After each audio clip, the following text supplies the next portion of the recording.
Hi guys, and welcome to Matt Fryer Golf. So I'm down at TrueFit Golf Centre today, and I'm joined by some people who actually like this guy on the channel. My dad, Adrian Fryer. So as you know, I've started the my first win project. I've already had one lesson looking at my swing, and I think personally, and through some of the vlogs, I've been playing a lot better. I don't know what his opinion is, whether you've seen a bit of it or not. A little bit, yeah. The swing's coming on. Sick of approval, or? Yeah, need a bit more work, but it's always ongoing.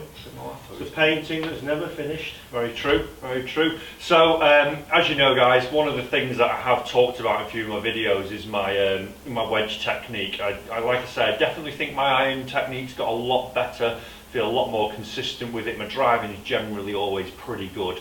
But wedges, I've not really got a clue technique wise really, so it's a case of almost going back to basics for me now, and you know, putting the bricks in place to build the foundations, and then really work at getting some yardages again. I know that when I was playing full time, I had a wedge chart, and that is something, you know, a video that I'll be doing soon, but I definitely found that help. But even at the moment, my yardages are so inconsistent, a bit similar to what it was with my irons, that you know, feeling that I got a little bit bowed in the lead wrist as I was going through, and I just need something now that I can, like I've done with the irons, put in place and then work on that and do that. So tonight, that's what's going to happen. Yeah, you need those consistencies. Obviously you've got to present the club in terms of the loft consistently well. Yeah. You've got to get the tempo correct, the speed you're swinging at correct, and the length of your swing. Yeah. So those are some consistencies you want, obviously, to be able to control that distance. Yeah, that's what I found. Direction. That's the most thing that's out.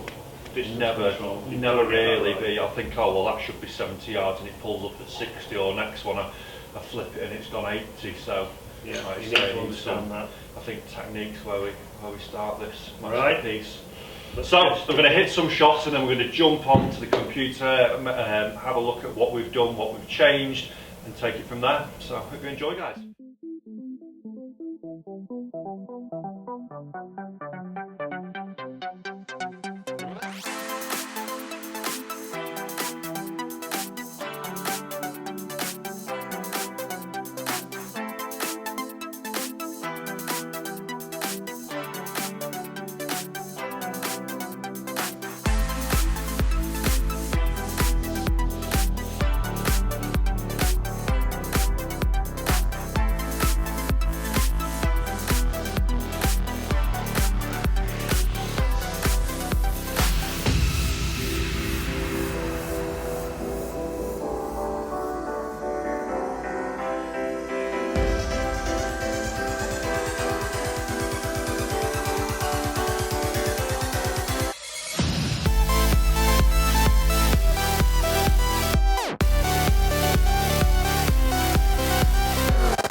Right guys, so that was me hitting some shots there. Now we're going to have a look at what we've worked towards, what Adrian's given me a drill to work towards, and I'll let you take over and tell them how bad I was. Okie dokie, how bad you used to be. Yeah. Was the swing at the outset, and I think 2 or 3 things kind of alerted me initially, is that I think you've fallen into the trap, like many people, of getting too open, because people say, oh, you should stand open for pitching. Not necessarily so.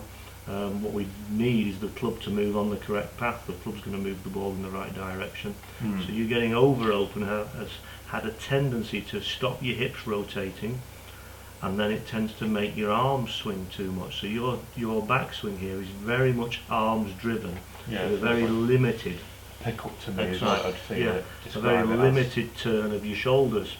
So really you're not carrying the club with your body, you're tending to just lift it up with your arms here, okay?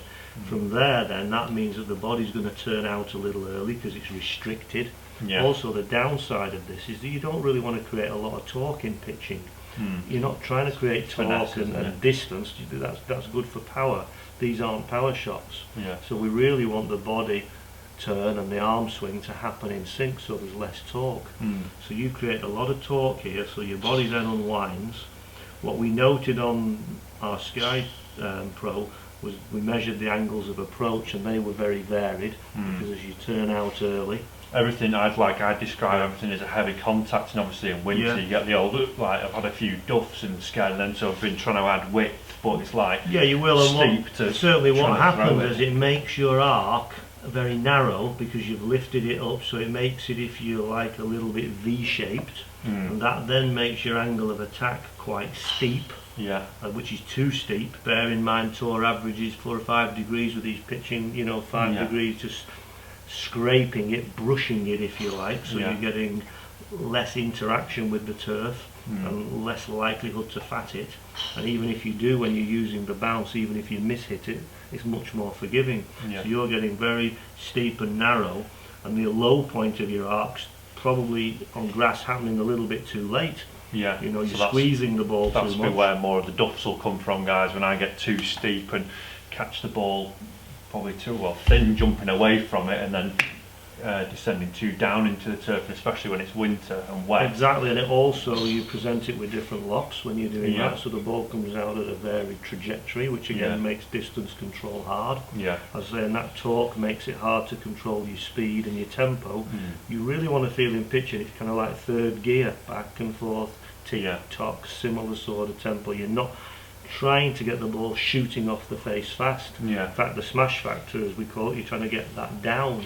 Almost, if you imagine if you were throwing a ball to a child, you wouldn't throw it aggressively. Depends if you're competitive, haven't you on it? Well, you're just trying to throw it gently, so the ball's leaving your hand at the speed you're swinging your arm. So you want that sort of feel in pitching, that the ball's not jumping off the face. So the drill, guys, really helped me. If you want to just 2 or 3 things I've encouraged you to do. I wanted you to get more of a shallower arc. I wanted your hands to describe, should we say, a wider pattern, so they're not going up and down, they're going more picture a dinner plate as opposed to a bowl. So we're now getting more of a dinner plate shaped feeling with your hands.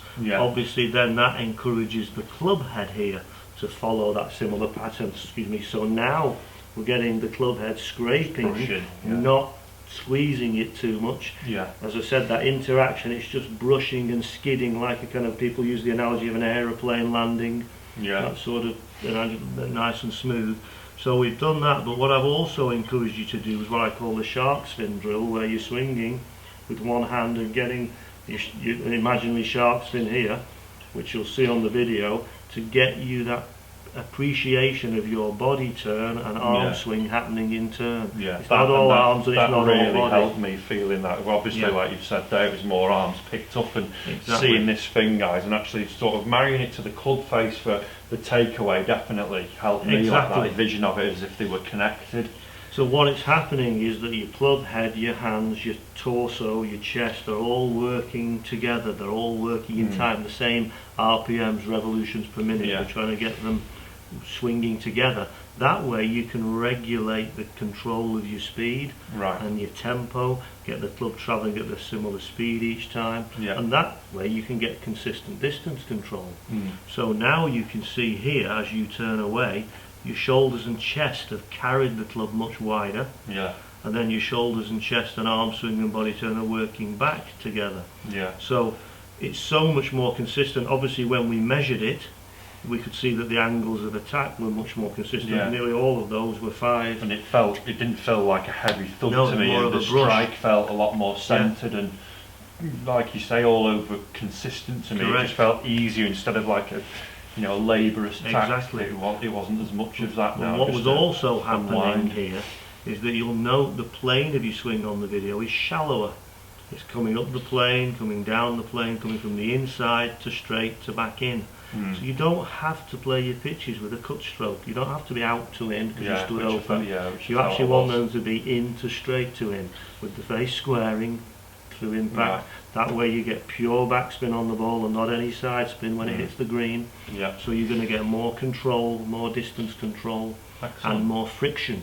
Which I won't bore you with that, but you're going to get more friction, so you're going to get better grip and better backspin because you're delivering the club more effectively on the correct angles.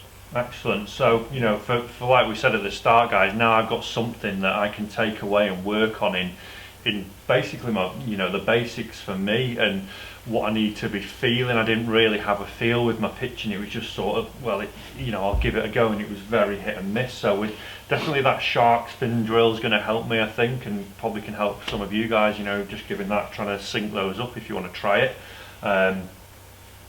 And then once I've done that, I think definitely, like I said at the start, a wedge chart to be able to control my distances. So I think once that's in place, that's something we then look towards. Of course, I mean, all golf shots, you need to be able to control the direction. So you're controlling which way the ball's travelling, so that's very much influenced by your plane and your path and which way the face is looking.